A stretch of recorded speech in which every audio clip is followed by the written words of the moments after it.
Hello, my name is Mackie, and welcome back to another edition of 60 Super Bowls in 60 Days. It is February 4th, 2007, at the Dolphin Stadium in Miami, Florida. It is Indianapolis Colts versus the Chicago Bears at Super Bowl 41. Now, we're in Miami, Florida, and let's just close our eyes and picture Miami, Florida just a little bit. Just have a visual sense of Miami is.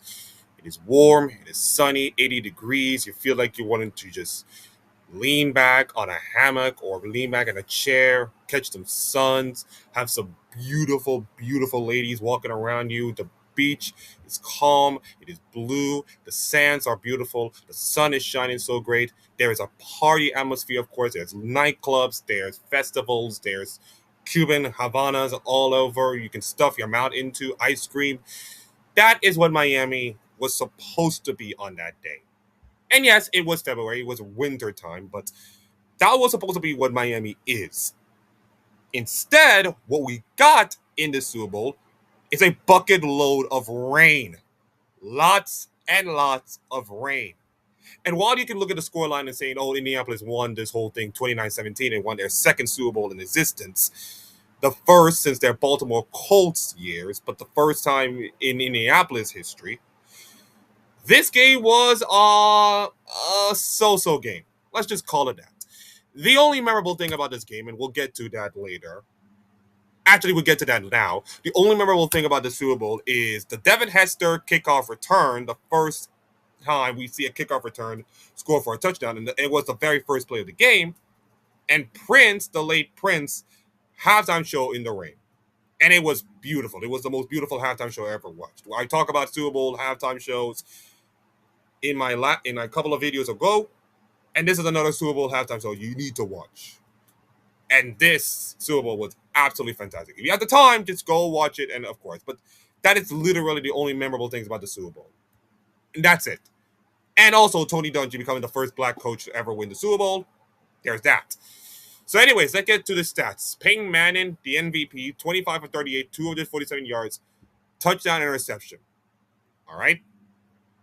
Rex Grossman, 20 for 28, 165 yards, touchdown, and 2 interceptions. Yeah, Rex Grossman was in the Super Bowl. That ain't good. Dominic Rhodes, 21 carries for 113 yards at 5.38 a pop and a touchdown. Joseph Adea, 19 carries for 77 yards and 4.05 a pop. Thomas Jones, 15 carries for 112 yards and 7.47 a pop for Chicago Bears. Now for the receiving, Joseph Adea from the Indianapolis Colts, 10 catches for 66 yards and 6.6 a pop. Dallas Clark, 4 catches for 36 yards and 9 a pop. Reggie Wayne, big old Reggie Wayne, 2 catches, 61 yards, 30.5 a pop, and a touchdown. Marvin Harrison, also a big game player, 5 catches, 59 yards, and 11.8 a pop.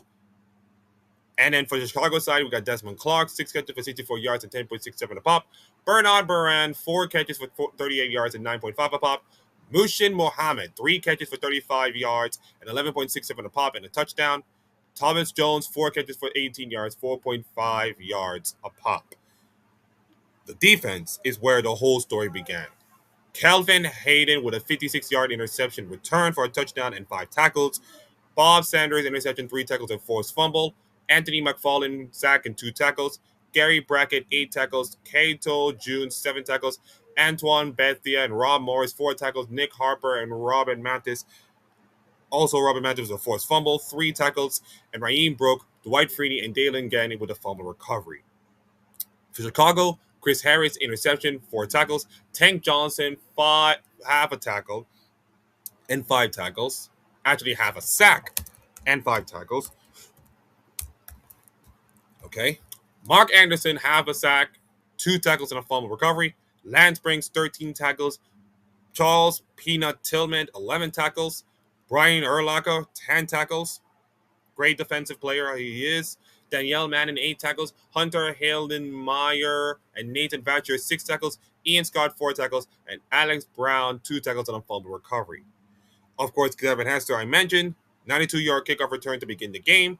Probably the only good play on this entire assessment. Annabelle Terry went 2 for 2 on PATs and 3 for 4 on field goals.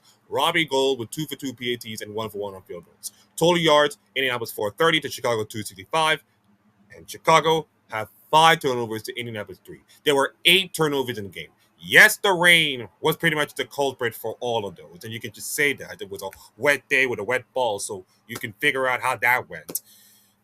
But man, this was a so-so game. Although you can say that Payton Manning finally overcome his hump over Tom Brady and over some of the opponents to finally get his first Super Bowl ever, which is incredible for him because this guy has been tortured for so long. It's not tortured like Steve Young in the grand scheme of things, but kind of like never get over the hump with Brady ever since their first meeting back in 2002 or 2001 by you. So it's been like 6 years since he's been the quarterback of the Indianapolis Colts, or actually 8 years. Yes, 8 years. He's been there for like 7 years or 8 years. My numbers are confusing. He's been there for that long. He has been biding his time, and he finally won that Super Bowl, even though his numbers have not been great. And this is not the only time you see Peyton Manning having not good numbers and still win Super Bowls. That's gonna be for later on. But for now, I think like this Super Bowl is it was wild, it was wet, it was kind of sloppy in most cases. But I think historically for Manning and for Tony Dungy, it was a huge Super Bowl for them. And of note, this is Jim Irsay, Jim's yep, the late Jim Irsay's only Super Bowl he won in his time of being owner. So there's that, of course. And I think it was it's not the most pleasing Super Bowl, of course. The Super Bowl 40 was ride with refereeing and all this kind of stuff. This Super Bowl was kind of like more downpour elements and not so great football being played in most parts. Kind of like, of course. So that's just 2 Super Bowls in a row that makes you feel like it's fine if you are Colts and a Pittsburgh Steelers fans, but for a neutral fan, it's just not as pleasing. I have good news, everybody. I have great news. The next 2 Super Bowls I'll be covering will be epic, and it will be incredible and memorable. And tomorrow we'll be doing the very first of those memorable Super Bowls, in which one team trying to do something that they've never done in the history of football. You're gonna find out what it is, and we're gonna see you guys tomorrow. So, anyways, like, comment, subscribe to this video for more daily Super Bowl stuff until we get to Super Bowl 60 in February. And I will see you all next time.